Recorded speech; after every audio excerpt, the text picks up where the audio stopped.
Welcome to another video, ladies and gentlemen. I touched on this subject briefly before, but something that the narrator said stuck with me, so I had to do a little more research. Before I jump into the content, be sure to subscribe to the channel, hit that like button for the YouTube algorithm, and of course share the video with everybody you know. You got to get this message out here.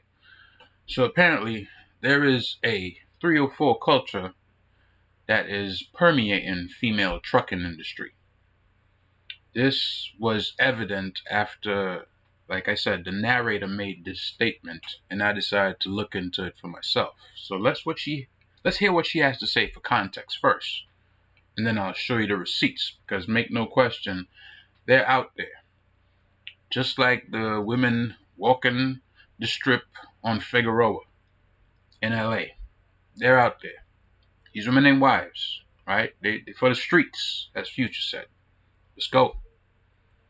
You know, it's really a whole segment of these women. They get into trucking, they get these BBLs, they wear these tight clothes, they're bending over online, doing these pre-trips and post-trips, or they stop to the truck stop to get fueled up and they're bending over at the fuel pumps, trying to get all the men's attention that's around them, because trucking for the longest, since forever, it's a male-dominated profession. But in recent years, you have a lot of females come into the industry. In my opinion, they have not made the industry better. And yes, I'm talking about this trend where females are running around in Magic City uniforms, looking like they just left the club 6 o'clock in the morning, frolicking around the truck stops, all around the yards and trucking companies, shippers, receivers, talking about their truck drivers now. It's like a whole 304 segment of some sort of female trucker OnlyFans. Now, I'll be completely honest with you. When she said 304 OnlyFans female truckers, I really did not believe her per se. But I said to myself, you know what? I have to search it up and see what it is that I find. Because if she's saying that this is a thing, I might as well pull on that thread and see where it goes. And sure enough, I pulled on that thread, and there's a bunch of them, not just here in America, all over, UK, other places as well, where these women are getting into the trucking industry and actually finessing it into having an OnlyFans page where they're seemingly making a ton of money. This is the one that got in trouble in Dubai. That's her right there. Right? This is an actual thing. And a lot of them are on here boasting and actually telling people, hey, subscribe to my OnlyFans page. Right? This is an actual thing that is going on. Now, is this going to go from online to the truck stops where these people drive? Because they have roots. They're actually working as truckers and then have these OnlyFans pages where they're doing God knows what to make that kind of money. I don't know what they're doing on there. I don't have a subscription. I don't intend to get one. But they're on there. Right? There's the sassy trucker again. Apparently making 6 figures in 6 months from their OnlyFans pages. There's other one up there says sexiest truck driver. And they're taking all these pics inside of the trucks, outside of the trucks. And this is stuff that they're posting online. Now, I don't know what man is going to want to wife up any one of these women. These are the type that say that they're independent, right? They don't need a man, and this is what they do. Truth be told, where do you think the money is coming from that they get paid with on OnlyFans? Do you think it's a bunch of females subscribing to them? Let's be honest.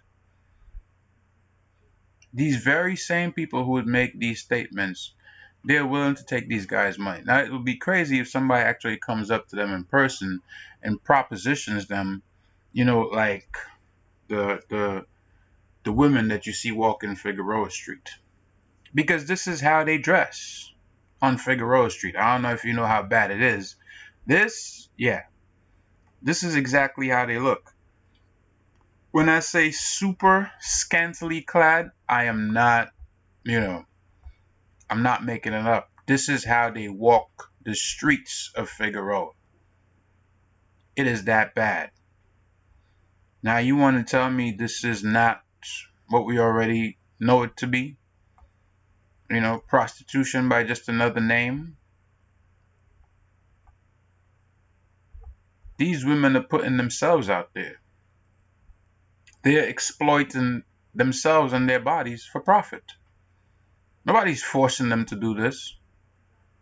They got into this on their own and decided, hey, this is what I want to do.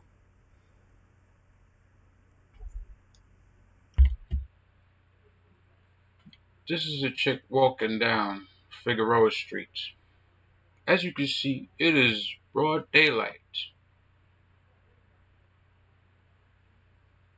Broad daylight. Now you tell me, what is the difference between this streetwalker right here and the truck drivers and the pics that they're posting? Because I don't know what's on their OnlyFans. I could only imagine. But there's more. Here's another one. Broad daylight. Now mind you, prostitution is illegal, right? I think the only places that has it legalized is Nevada, right? I think it's supposed to be regulated in the form of brothels. All this street walking right here, that's not legal, but they're out there in number. So what does that tell you?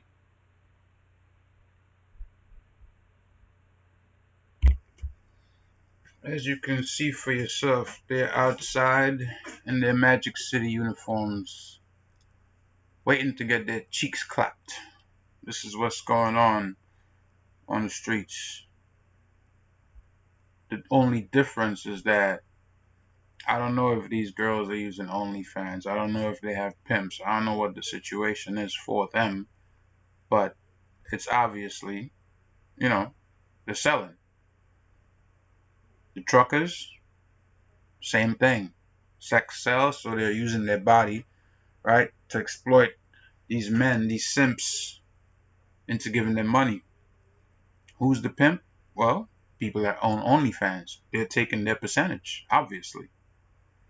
Right? So whatever acts they are performing online, don't think, oh, well, they're independent. No, they don't get all of that money. OnlyFans takes their cut and then pays them. So whether they're making big stacks, big bucks, as far as I'm concerned, the situation is exactly the same. They're going to be using toys, destroying all their hoes to please people online watching them. Right? I guess the only risk that's different is the risk of catching some sort of disease or, probably being manhandled or assaulted on the street corner. But if they're still sticking to driving, who knows where that could lead to. But it is an actual thing, and it's going on. So all I'd say is beware of who these people are. Beware of, especially as men, the people that you get involved with, what they're into. Right? No man should want this for his woman at all. Right? If they've been in that life and they're out of it and you decide to give them a chance, that is entirely your choice. But you don't want somebody that's currently in that life. It's way too many demons to get rid of. But until next time, I'm out. Peace.